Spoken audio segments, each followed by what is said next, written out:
Now, I know we're only one episode in, but Secret Invasion really does feel like old school MCU.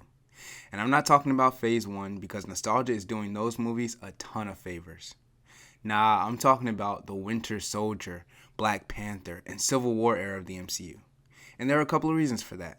One, it's great having Nick Fury back and still, more often than not, the most in-the-know man in the room. Secondly, it was kind of nice to see Maria Hill again, and I'm reminded of how much better her character is in the MCU than in the comics. But the biggest reason is because it feels like we're back at ground level. The MCU was in its bag during the Civil War era because the movies were about espionage, deception, and Earth's mightiest heroes dealing with the everyday human affairs you just cannot escape no matter how godlike your powers are. And don't get me wrong, I love the intergalactic, multiversal quantum stuff just as much as the next guy. The intergalactic is actually my favorite part of Marvel Comics. But ever since Endgame, it feels like we've been chasing that high where every threat has to be more world-ending than the last. I think for a while, Disney lost sight of the fact that Marvel is special because it encompasses a multitude of tones and styles.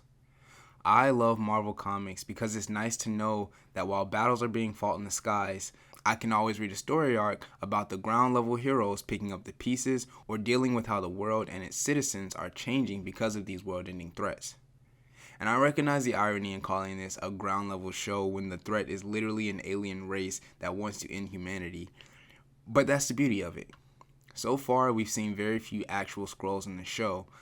They must remain human as much as possible for the deception to stick, and that's a wonderful choice both story-wise and on the production end of things. Fewer Skrulls means fewer overworked CG artists and more attention to detail on the human element of the show. Which leads me to my next point. I am so glad this show isn't going to be anything like the comic. Secret Invasion is one of the most iconic Marvel comic arcs in history, but if the show had followed suit, I believe it would have led to even more of this MCU fatigue we've been hearing about.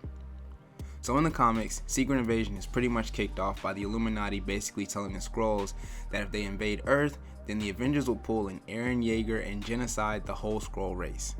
Then they attempted to assassinate the Emperor. And the Skrulls' response to this? Bet. So they go around snatching up all the heroes across Earth and replacing them with Skrull sleeper agents and start destroying the Earth from the inside like a slow cancer, causing all of these major superhero events and changing the people's perception of the heroes. And they almost got away with it. By now you can probably see the big difference between the comic and the show. The comic heavily focuses on the superhero aspect, but in the show it's just Skrulls and humans. No heroes, no soups, no cakes. Again, I know it's only one episode in, but I think it's going to stay that way because it makes sense for the story. Only certain humans are in the know on this event, and alerting any heroes will be a major security threat and could possibly be checkmate in the invasion. Keeping the soups out of it accomplishes three things. Once again, smaller workload on VFX artists, forces creativity and storytelling, and agency for Earth in the MCU. There was an idea. The idea was to bring together a group of remarkable individuals to see if they could become something more. To see if they could work together if they needed to. To fight the battles we never could. Not all battles, only the ones humans cannot handle. The humans of Earth in the MCU are still a resilient group and must have their own trials that they can conquer and overcome. That is the reason the Avengers of Earth 616, the Avengers in the main line of Marvel Comics, protect the people. Because every day they get up and they are willing to fight for a new day. If the Secret Invasion show allows the people of Earth to defend their home from the threat, it could breathe new life into the overall lore of the MCU. But what did you think of episode 1 of Secret Invasion? Did you like it? Did you hate it? Let me know down in the comments. But remember to drink some water, and if no one's told you today, just know that I love you. Peace out, everybody.